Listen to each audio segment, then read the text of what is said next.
മാസപ്പടി വിവാദത്തിൽ മുഖ്യമന്ത്രിയെ വിടാതെ മാത്യു കുഴൽനാടൻ എം.എൽ.എ. വ്യവസായ നയം കരിമണൽ കമ്പനിയായ CMRLന് അനുകൂലമാകാൻ മുഖ്യമന്ത്രി നേരിട്ട് ഇടപെട്ടുവെന്നാണ് പുതിയ ആരോപണം.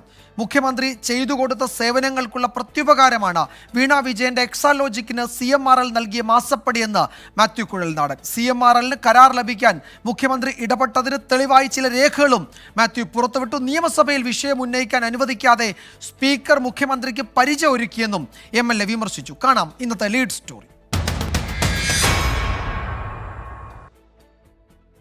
മാസപ്പടി കേസിൽ കേന്ദ്ര അന്വേഷണം നടക്കുന്നതിനിടെയാണ് മുഖ്യമന്ത്രിക്കെതിരെ മാത്യു കുഴൽനാടൻ MLA ഗുരുതരമായ ആരോപണങ്ങൾ ഉന്നയിച്ചത്.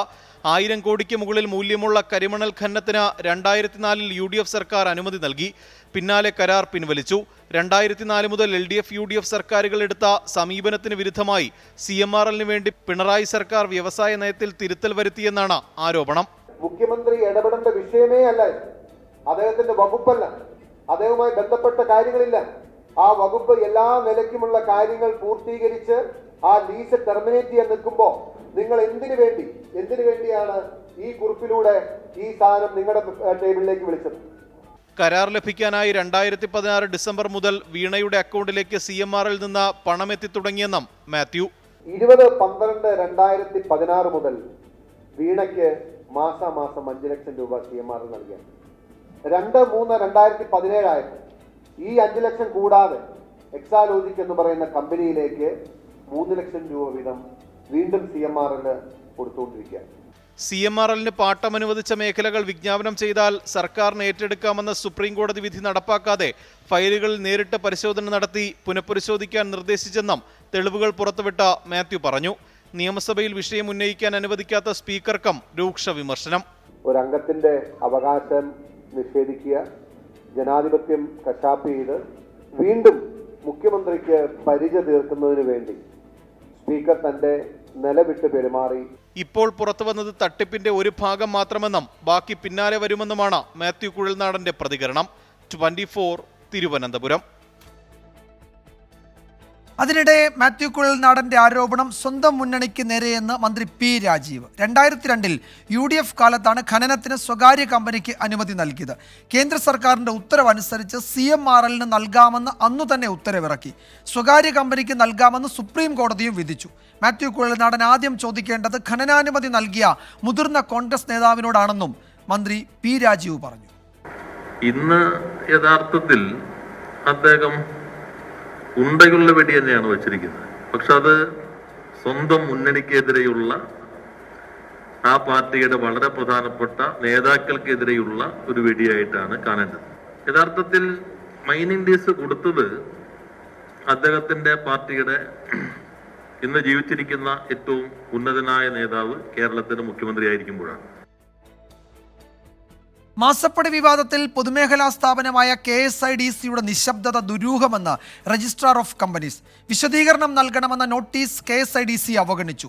ഹൈക്കോടതിയിൽ നൽകിയ എതിർ സത്യവാങ്മൂലത്തിലാണ് രജിസ്ട്രാർ ഓഫ് കമ്പനീസിന്റെ ഈ രൂക്ഷ വിമർശനമുള്ളത്. ഷോൺ ജോർജിന്റെ പരാതിയിലാണ് ROC KSIDCയോട് വിശദീകരണം തേടിയത്.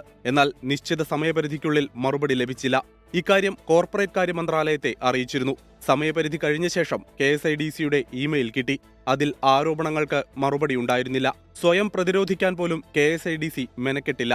നിശബ്ദത ദുരൂഹതകൾ ഉണർത്തുന്നതാണെന്നും ROC ചൂണ്ടിക്കാട്ടുന്നു. KSIDCയുടെ പ്രതിനിധി ഡയറക്ടർ ബോർഡിലുണ്ടെന്ന് CMRL അറിയിച്ചിരുന്നു. കേസിൽ പൊതുതാൽപര്യമില്ലെന്ന KSIDCയുടെ വാദം നിലനിൽക്കില്ല.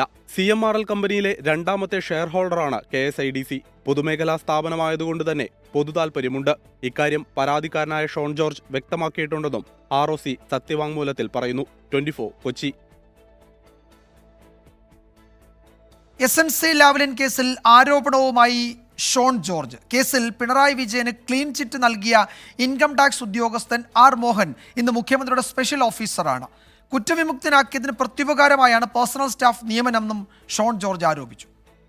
മോഹൻ എന്ന് പറയുന്ന മുഖ്യമന്ത്രിയുടെ സ്പെഷ്യൽ ഓഫീസർ നടത്തിയിട്ടുള്ള ഇടപെടലുകളെ സംബന്ധിച്ച് സർക്കാർ അന്വേഷിക്കണ്ടേ? ഞാൻ ഇപ്പം നിങ്ങളോട് സംസാരിക്കുന്ന ഈ സമയത്തും ഈ ഉദ്യോഗസ്ഥൻ മുഖ്യമന്ത്രിയുടെ ഓഫീസിൽ സ്പെഷ്യൽ ഓഫീസറായി ഉണ്ട്. ഇങ്ങനത്തെ ഫേവറുകൾ വാങ്ങിക്കുന്ന ഒരാൾ അയാൾ സർവീസിലിരുന്ന കാലത്ത് എന്തൊക്കെ ചെയ്തു എന്നുള്ളത് സംബന്ധിച്ച് സമഗ്രമായ അന്വേഷണം വേണം എന്ന് ഞാൻ കരുതുന്നു. അത് സംബന്ധിച്ച് പരാതി നൽകും. അതേസമയം ഷോൺ ജോർജിന് മറുപടിയുമായി മുഖ്യമന്ത്രിയുടെ സ്പെഷ്യൽ ഓഫീസർ ആർ മോഹൻ രംഗത്തെത്തി. താൻ ആദായ നികുതി വകുപ്പിലെ പരമോന്നത ഉദ്യോഗസ്ഥനായിരുന്നില്ല, എന്തെങ്കിലും ആനുകൂല്യത്തിനായി മുഖ്യമന്ത്രിയുടെ സ്റ്റാഫിൽ തന്നെ നിയമിച്ചുവെന്ന വാദം വാസ്തവ വിരുദ്ധമാണ്. സർക്കാരിൽ നിന്ന് ₹1 വേതനമോ അലവൻസോ കൈപ്പറ്റിയിട്ടില്ലെന്നും ആർ മോഹൻ പ്രതികരിച്ചു. മറ്റു റിപ്പോർട്ടുകളിലേക്ക്. തളരാതെ തലസ്ഥാനത്തേക്ക്.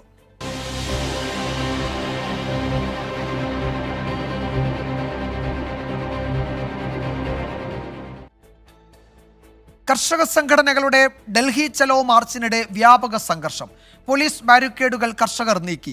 കർഷകർക്ക് നേരെ കണ്ണീർവാതകം പ്രയോഗിച്ചു. സമരത്തെ പിന്തുണച്ച് കോൺഗ്രസ് ഉൾപ്പെടെയുള്ള പ്രതിപക്ഷ പാർട്ടികളും രംഗത്തെത്തി. വൻ സുരക്ഷാ വലയത്തിലാണ് പഞ്ചാബിൽ നിന്ന് കർഷക മാർച്ച് പുറപ്പെട്ടത്. അംബാല ദേശീയപാതയിൽ പ്രവേശിച്ച കർഷക മാർച്ച് പഞ്ചാബ് ഹരിയാന അതിർത്തിയായ ശംഭുവിൽ പോലീസ് തടഞ്ഞു.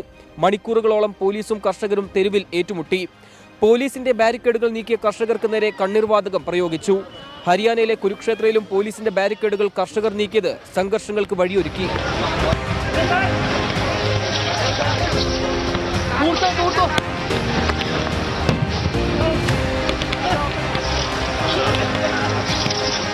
ആയിരത്തി 500 ട്രാക്ടറുകൾ, 500 വാഹനങ്ങളുമായി 6 മാസത്തേക്കുള്ള റേഷനും ഇന്ധനവുമെല്ലാം കയ്യിൽ കരുതിയാണ് ഡൽഹിയിലേക്ക് മാർച്ച് നീങ്ങുന്നതെന്നാണ് ഇന്റലിജൻസ് റിപ്പോർട്ട്.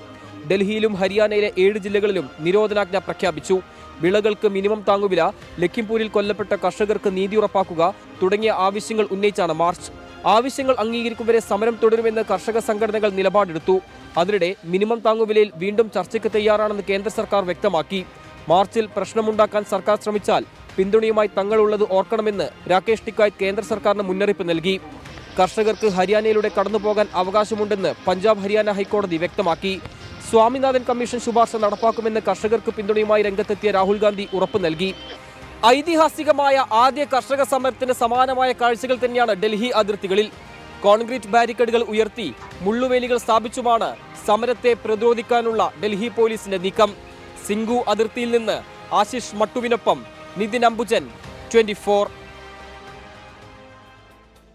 മറ്റു ചില റിപ്പോർട്ടുകളിലേക്ക്. ചിതറിത്തെറിച്ച ജീവിതങ്ങൾ.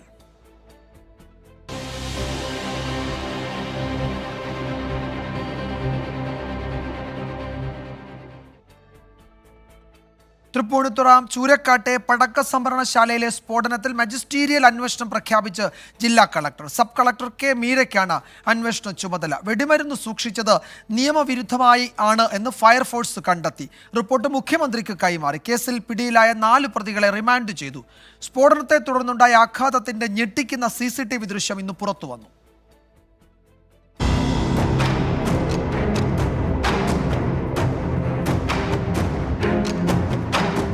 അലക്ഷ്യമായി വെടിമരുന്ന് കൈകാര്യം ചെയ്തത് സ്ഫോടനത്തിന് വഴിവെച്ചെന്നാണ് കണ്ടെത്തൽ.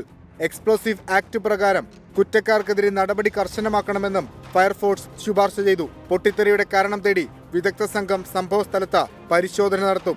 ജില്ലാ ഭരണകൂടവും മജിസ്റ്റീരിയൽ അന്വേഷണം ആരംഭിച്ചു. മരടും പുറ്റിങ്ങലുമെല്ലാം ഉദാഹരണമായി നിൽക്കുന്നുണ്ട്. അപ്പോഴും വെടിക്കെട്ടുമായി ബന്ധപ്പെട്ടുള്ള അപകടങ്ങൾ തുടർക്കഥയാകുന്നു. ഇതിന് ഉത്തരം പറയേണ്ടത് ആരാണ്? കൃത്യമായ സുരക്ഷാ നടപടികൾ ഉണ്ടാകുന്നില്ല എന്നാണ് ഈ അപകടങ്ങൾ, ഏറ്റവും ഒടുവിലത്തെ അപകടം പോലും സൂചിപ്പിക്കുന്നത്. സ്ഫോടനവുമായി ബന്ധപ്പെട്ട് പോലീസ് എടുത്ത കേസിൽ 4 പേരെ റിമാൻഡ് ചെയ്തു. പുതിയകാവ് ക്ഷേത്രം സെക്രട്ടറി ഉൾപ്പെടെ 2 പേർ കൂടി പിടിയിലാകാനുണ്ട്. ഇവർ ഉടൻ കീഴടങ്ങുമെന്നാണ് സൂചന. അപകടത്തിൽ ഇതുവരെ 2 പേർ കൊല്ലപ്പെട്ടു. പരിക്കേറ്റ 25 പേരിൽ 3 പേർ മെഡിക്കൽ കോളേജിലും 4 പേർ താലൂക്ക് ആശുപത്രിയിലും ചികിത്സയിലുണ്ട്. ബാക്കിയുള്ളവർ വീട്ടിലേക്ക് മടങ്ങി. 24 കൊച്ചി. ആയുഷ്കാലത്ത് നേരിടേണ്ടി വന്ന ഏറ്റവും വലിയ ദുരന്തത്തിൽ നിന്ന് എങ്ങനെ കരകയറുമെന്നറിയാത്ത അങ്കലാപ്പിലാണ് തൃപ്പൂണിത്തുറ ചൂരക്കാട്ടെ 250ഓളം കുടുംബങ്ങൾ. പലരും ആശുപത്രികളിൽ നിന്ന് മടങ്ങിയെത്തുന്നത് തകർന്നടിഞ്ഞ വീടുകളിലേക്കാണ്. ശ്വാസം മുട്ടലും ചുമയും ശമിക്കാതെ ഭൂരിപക്ഷവും 2ാം ദിവസവും ചികിത്സയിലാണ്.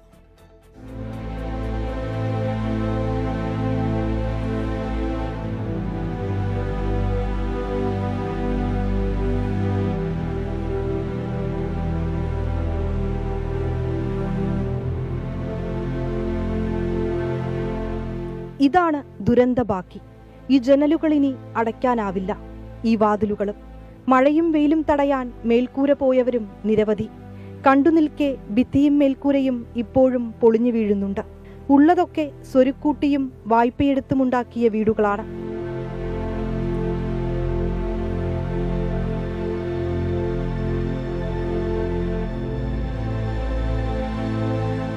വെള്ളത്തിന്റെയും വൈദ്യുതിയുടെയും വിതരണം ഇനിയും പുനരാരംഭിച്ചിട്ടില്ല.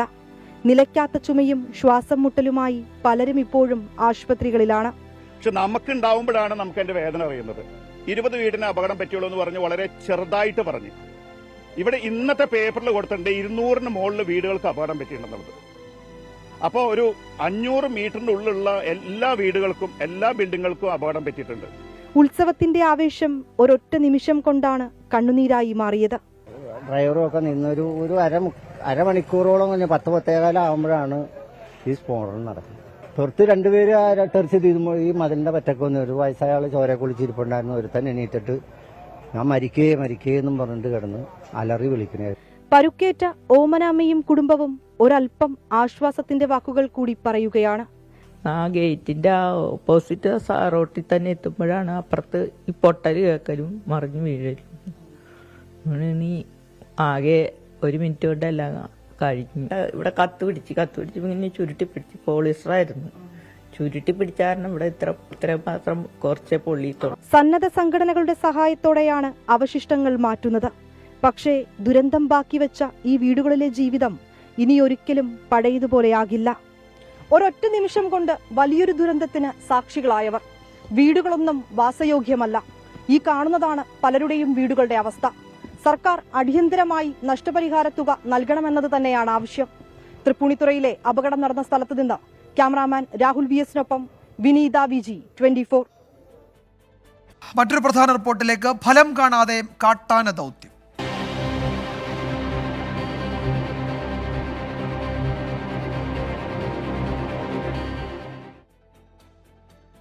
തുടർച്ചയായ 3-ാം ദിവസവും ഫലം കാണാതെ മിഷൻ ബേലൂർ മഖ്ന. ആന കാട്ടിക്കുളം മണ്ണുണ്ടിക്കും ബേഗൂരിനുമിടയിലെ വനമേഖലയിൽ തുടരുകയാണ്. മുൾപടർപ്പുകൾ നിറഞ്ഞ അടിക്കാടാണ് ദൗത്യത്തിന് പ്രതിസന്ധി സൃഷ്ടിക്കുന്നത്. ദൗത്യം 3-ാം നാൾ. റേഡിയോ കോളർ സിഗ്നൽ ലഭിച്ചത് രാവിലെ 5:15. കാട്ടിക്കുളം കുട്ട വനപാതയിലെ ഇരുമ്പുപാലത്തിന് പിറകിലുള്ള വനമേഖലയിൽ ആനയുണ്ടെന്ന് വിവരം. ആദ്യം ട്രാക്കിംഗ് ടീം വനത്തിനുള്ളിലേക്ക്, പിന്നീട് RRT സംഘം, ഇതിനു പിന്നാലെ വെറ്റിനറി സംഘം. ഇതിനിടയിൽ ആന മണ്ണുണ്ടി ഭാഗത്തേക്ക് നീങ്ങി. മയക്കുവെടി വെക്കാനുള്ള നീക്കം സജീവമാക്കി വനം വകുപ്പ്. മണ്ണുണ്ടി പ്രദേശത്തു നിന്നും ആളുകളെ മാറ്റി. പക്ഷേ ആന മറ്റൊരു ദിശയിലേക്ക് മാറി. പിന്നീട് ഡ്രോൺ ഉപയോഗിച്ച് നിരീക്ഷണം. ആനയുടെ ദൃശ്യം ലഭിച്ചു. മുൾപടർപ്പ് നിറഞ്ഞ 2 ആൾ പൊക്കത്തിലുള്ള പൊന്തക്കാടുകൾക്കിടയിലൂടെ വനം വകുപ്പ് ഉദ്യോഗസ്ഥരുടെ ദുഷ്കരമായ തിരച്ചിൽ. ആന ഒരിടത്തു നിന്ന് മറ്റൊരിടത്തേക്ക് വേഗത്തിൽ പായുന്നതും പ്രതിസന്ധി. ഒടുവിൽ കുങ്കിയാനകളെയും രംഗത്തിറക്കി. പക്ഷേ അതും ഫലം കണ്ടില്ല. 3-ാം നാളിലെ ദൗത്യം ഇരുൾ വീണതോടെ അവസാനിച്ചു. നാളെയും തുടരും മിഷൻ ബേലൂർ മഖ്ന. ദുഷ്കരമായ സാഹചര്യത്തെ മറികടന്ന് ആനയെ മയക്കുവെടി വെക്കാൻ കഴിയുമെന്ന പ്രതീക്ഷ വനം വകുപ്പിന്, നാട്ടുകാർക്ക്. ഹർത്താൽ ആചരിച്ചും പ്രതിഷേധ പ്രകടനം നടത്തിയും ജനരോഷം മറുഭാഗത്ത്. ഇന്ന് ജില്ലയിൽ കടകൾ ഭാഗികമായി അടഞ്ഞുകിടന്നു. 24 വയനാട്. മയക്കുവെടി വെച്ച് പിടികൂടാനുള്ള ദൗത്യം വനം വകുപ്പ് തുടരുമ്പോൾ മറ്റൊരു മോഴയാനയുമായി കൂട്ടുചേർന്ന് വനത്തിനുള്ളിൽ വിഹരിക്കുകയാണ് ബേലൂർ മഖ്ന. തോൽപ്പെട്ടി വനമേഖലയിൽ നിന്ന് ലഭിച്ച ആകാശ ദൃശ്യത്തിലാണ് ഈ കാഴ്ച. RRT സംഘം നിരവധി തവണ ആനയെ കണ്ടെത്തിയെങ്കിലും മയക്കുവെടി വെക്കാൻ കഴിഞ്ഞില്ല.